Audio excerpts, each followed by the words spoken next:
ವಿದ್ಯಾರ್ಥಿಗಳಿಗೆ ಶಿಕ್ಷಣದ ಜೊತೆಗೆ ಅವರಿಗೆ ಬಸ್ಸಿನ ವ್ಯವಸ್ಥೆ ಕೂಡ ಬಹಳಷ್ಟು ಅಸ್ತವ್ಯಸ್ತ ಆಗ್ತಾ ಇದೆ ಅಧ್ಯಕ್ಷೆ.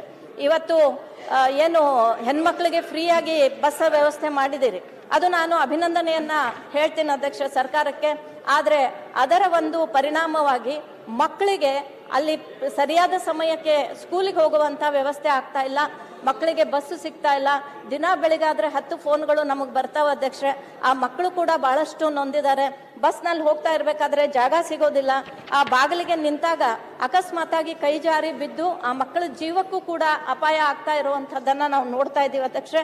ಹಾಗಾಗಿ ಅದರ ಮಕ್ಕಳ ವಿದ್ಯಾಭ್ಯಾಸಕ್ಕಾಗಿ ಬಸ್ಗಳ ವ್ಯವಸ್ಥೆ ಕೂಡ ಈ ಎಲ್ಲ ನಮ್ಮ ಉತ್ತರ ಕರ್ನಾಟಕ ಭಾಗಕ್ಕೆ ಆಗುವಂಥದ್ದು ಆಗ್ಬೇಕು ಅಧ್ಯಕ್ಷ.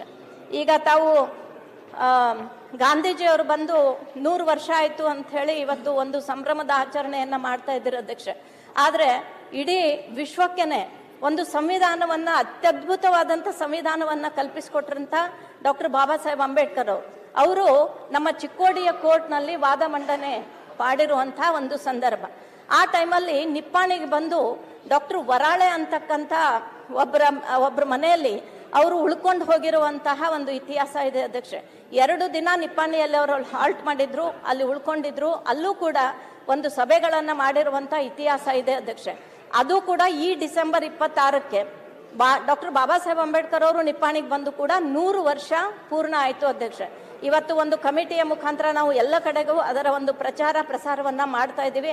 ಹಾಗಾಗಿ ತಮ್ಮ ಮೂಲಕ ನಾನು ಸರ್ಕಾರಕ್ಕೆ ಒತ್ತಾಯವನ್ನ ಮಾಡ್ತೇನೆ, ಬರ್ತಕ್ಕಂಥ ದಿನಮಾನಗಳಲ್ಲಿ ಡಾಕ್ಟರ್ ಬಾಬಾ ಸಾಹೇಬ್ ಅಂಬೇಡ್ಕರ್ ಅವರ 100 ವರ್ಷ ಇಲ್ಲಿ ಬಂದು ಹೋಗಿರುವಂತ ನೆನಪಿನ ಒಂದು ಕಾರ್ಯಕ್ರಮ ಕೂಡ ಈ ಹಾಗೆ ಗಾಂಧೀಜಿ ಅವರ ಮಾಡ್ತಾ ಇದ್ದೀರಿ, ಹಾಗೆ ಅದು ಕೂಡ ಮಾಡಬೇಕು ಅಂತ ಹೇಳಿ ನಾನು ಕಳಕಳಿಯಿಂದ ವಿನಂತಿಯನ್ನ ಮಾಡ್ತೇನೆ ಅಧ್ಯಕ್ಷ.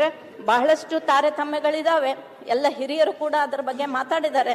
ಆದರೆ ನಾನು ಇಷ್ಟನ್ನ ಮಾತಾಡಿ ತಮ್ಮ ಮೂಲಕ ಕಲ್ಯಾಣ ಕರ್ನಾಟಕ ಮತ್ತು ಕಿತ್ತೂರು ಕರ್ನಾಟಕದ ಬಗ್ಗೆ ತಾವುಗಳು ಮಲ್ತಾಯಿ ಧೋರಣೆ ತೋರಬಾರದು. ಸರ್ಕಾರ ಈ ಕಡೆ ಕೂಡ ಅಭಿವೃದ್ಧಿಯನ್ನ ಮಾಡಬೇಕು.